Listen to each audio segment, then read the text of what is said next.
দুর্গা ঠাকুরের নিরঞ্জনের আনন্দ এক মুহূর্তে পরিণত হলো আতঙ্কে। পশ্চিম মেদিনীপুরের চন্দ্রকোনা এলাকার লোধা গ্রামে আজ দুর্গা বিসর্জনের দিনেই ঘটে গেল এক চাঞ্চল্যকর ঘটনা। সিদ্ধিকে অসুস্থ হলেন একাধিক মানুষ, ছোট ছোট শিশুরাও বাদ গেল না সেই আতঙ্ক থেকে। স্থানীয় সূত্রে খবর, প্রায় 25 জনেরও বেশি গ্রামবাসী সিদ্ধি খাওয়ার কিছুক্ষণের মধ্যে অসুস্থ বোধ করেন। শরীরে দেখা দেয় বমি, মাথা ঘোরা আর পেট ব্যথার মতো উপসর্গ। সিদ্ধি খেয়েছিল।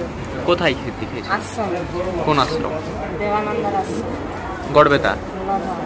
লোধা। গ্রাম লোধা। কখন খেয়েছিল? বারটা দেড়টার সময় করে খেয়েছিল।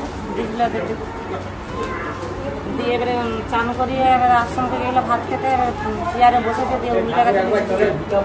তখন দিকে ঘুমাচ্ছে, মানে ঘুমিয়ে যাচ্ছে, অচেতন হয়ে। একই অবস্থা,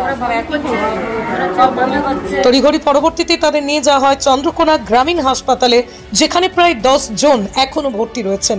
পরিজনদের দাবি, স্বামী দেবানন্দ আশ্রমে দুর্গা নিরঞ্জনের পরেই সেখানে সিদ্ধি খাওয়া হয়েছিল, আর যারা খেয়েছিলেন প্রায় সকলেই অসুস্থ। লোধা আশ্রমে কখন খেয়েছিলেন? 1:30টার দিকে। এখন অসুবিধা কি আছে?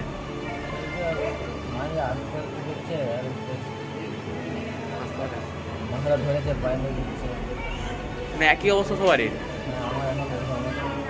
কতজন ছিলে তোমরা? না সে ছিলে? আশ্রমে তো অনেক লোক ছিল, মানে আশ্রমের পক্ষ থেকে আয়োজন করা হয়েছিল। ইতিমধ্যেই ঘটনার তদন্তে নেমেছে পুলিশ। দেবী বিদায়ের দিনেই এমন অশুভ ছায়া নামবে ভাবেননি কেউই।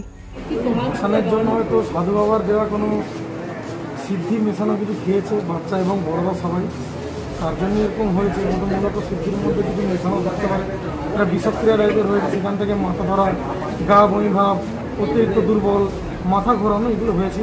কতজনের মতো আসছে? 10 জন এসছেন।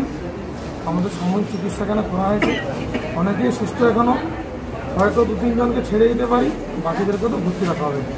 গ্রাম জুড়ে এখন একটাই প্রার্থনা, যেন দ্রুত সুস্থ হয়ে ওঠেন সকলে আর ফেরে শান্তি আর আনন্দের হাসি।